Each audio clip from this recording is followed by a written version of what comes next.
Negaliu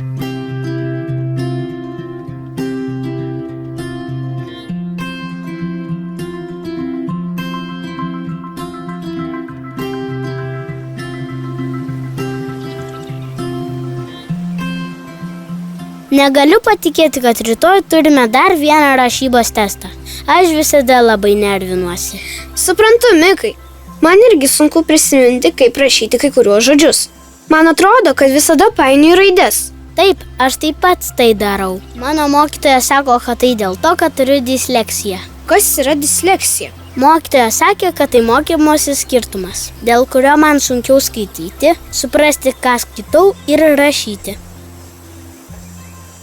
Kartais raidės susimaišo mano smegenyse. Man irgi tai būna. Sunku būna, kai mokytoja ar mama mane verčia skaityti. Ar tu kartais jautiesi kaip iš kitos planetos, kad žmonės tavęs nesupranta? Taip, jaučiu, kad esu ne toks kaip kiti.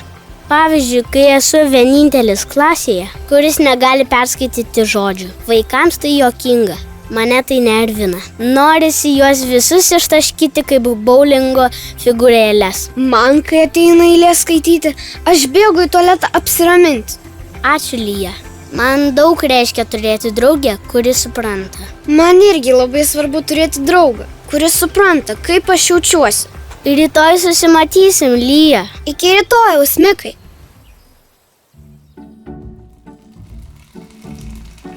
Labas, Mikai. Kaip sekėsi mokykloje? Na, kasgi? Rytoj rašysim dar vieną rašybos testą. Gal galiu kažkuo padėti? Ne, aš ir taip žinau, kad man nepavyks. Skauda pilvą, kai pagalvoji, kad rytoj reikės rašyti testą. Aš suprantu, brangusis, bet aš labai didžiuojuosi tavimi, jog tu nepasiduodi. Viskas bus gerai, o dabar bėk į lauką.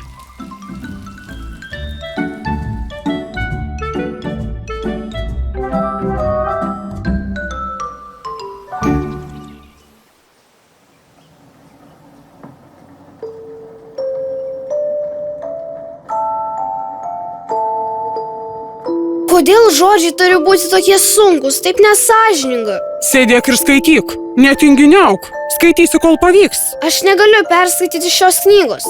Aš nesuprantu, kas čia parašyta. Nebeskaitysiu.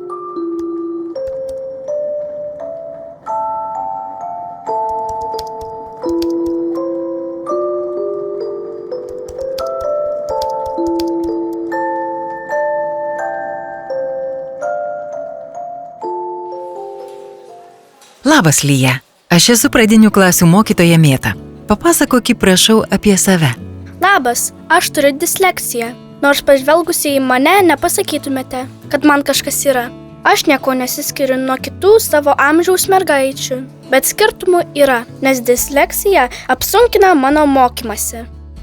Kaip ir visi žmonės, turintys disleksijos sutrikimą, yra skirtingi. Taip ir disleksija pasireiškia skirtingai. Dėl disleksijos man yra sunkus kai kurie dalykai, kurie nekelia problemų kitiems žmonėms.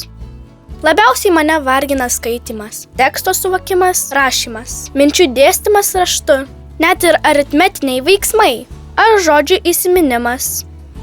Tačiau yra tokių sričių, kuriuose man sekasi kuo puikiausiai, pavyzdžiui, menai, muzika bei inžinerija. Be to, aš tikrai gerai mokausi, kai man yra parodoma, ką daryti, bei informacija pateikiama garsu ir vaizdais. Kaip įdomu, o kaip tau sekasi perskaityti naujus žodžius? Mano bendraklasiai regis be didelių pastangų perskaito naujus žodžius, o aš kai kurios žodžius pasistengusi sugebu sudėti ir pati. Bet neretai vis dėlto man reikia pagalbos.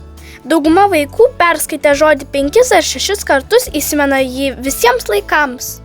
Man įsidėmėti naują žodį yra kur kas sunkiau. Gali prireikti perskaityti jį 100 kartų, kol įsiminsiu. O kaip sekasi skaityti pažįstamus žodžius? Net kai atpažįstu žodžius, skaitimas mane vis tiek gali trikdyti ir varginti. Galiu kuo sklandžiausiai perskaityti žodį, bet jau po kelių sakinių vargiai jį beprisimenu. Aš žinau tą žodį, bet man gan sunku greitai jį atsiminti. Todėl prieš jį perskaitydama stabteliu, o kartais net spėlioju. Kalbant man taip pat gali būti sunku atsiminti žodžius. Aš žinau, ką noriu pasakyti, bet kartais į galvą tiesiog neateina reikiamas žodis. Toks jausmas, lyg jis kažkur užstringa. Tada turiu staptelti ir pasiknaisoti atmintyje. Dažniausiai atsimenu reikiamą žodį, bet būna, kad ir nepavyksta. O kaip tau dabar sekasi skaityti? Kartais man nepavyksta skaityti greitai, nes užtrunku atpažindama įvairius žodžius. Kartais lėtai skaitau dėl to, kad norėdama suprasti žodžius ar sakinį, turiu juos perskaityti ne vieną ir ne 2 kartus. Bet net ir tada, kai atpažįstu visus žodžius ir suprantu visus sakinius, vis tiek skaitau lėčiau už savo draugus. Dažnai klasėje baigiu skaityti paskutinę, arba man pritrūksta laiko perskaityti visą mokytojos užduotą tekstą. Tai tau padėtų, jei per pamoką skaitimui skirtume papildomai laiko. O taip, tai būtų puiku. Jei dar nežinojai, yra daug audio knygų, kurias tu gali skaityti, klausyti, o mokykla tai skatina, nes tau puikiai tiktų šis mokymosi būdas. Puiku, pabandysiu ir jau pradedu svajoti apie tai. Dar gal galėtum truputį papasakoti, kaip tau sekasi rašyti. Skaityti man sunku, bet rašyti dar sunkiau. Aš daug mokausi prieš rašybos kontrolinius ir labai stengiuosi rašyti taip, kaip reikia. Bet būna, kad po kelių dienų vėl užmirštu, kaip taisyklingai rašyti vieną ar kitą žodį. Bandau žodžius rašyti pagal jų skambesį, bet būna, kad sumaišau garsus, arba ką nors praleidžiu, arba atskiriu garsus, bet parašau ne tą raidę. Kai reikia rašyti rašinį ar raštu atsakyti į klausimus, paprastai žinau, ką noriu pasakyti. Bet kai pradedu rašyti, mintys ima painiotis, nebeprisimenu reikiamų žodžių ir neretai išvis pasimetu. Raštu reikšti mintis trukdo ir rašybos bėdos. Kai visas mintis sutelkiu į taisyklingą rašybą, pamirštu, ką norėjau parašyti.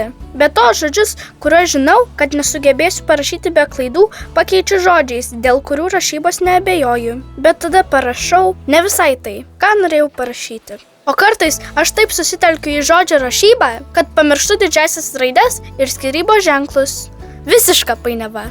O kaip tu jautiesi parašiusi rašinį? Baigusi rašyti jaučiu nepasitenkinimą, nes tai, kas užrašyta lape, nesutampa su mintimis mano galvoje. Lengviau būna, jei prieš rašydama pasikalbu su suaugusiais, o kartais galiu savo mintis padiktuoti į kompiuterį, kuris pats užrašo garsiai sakomus mano žodžius. Kaip būtų gerai, jei tai būtų galima naudoti ir mokykloje. Kodėlgi mums nepabandžius ir tokį mokymosi būdą? Juk gyvename dirbtinio intelekto amžiuje.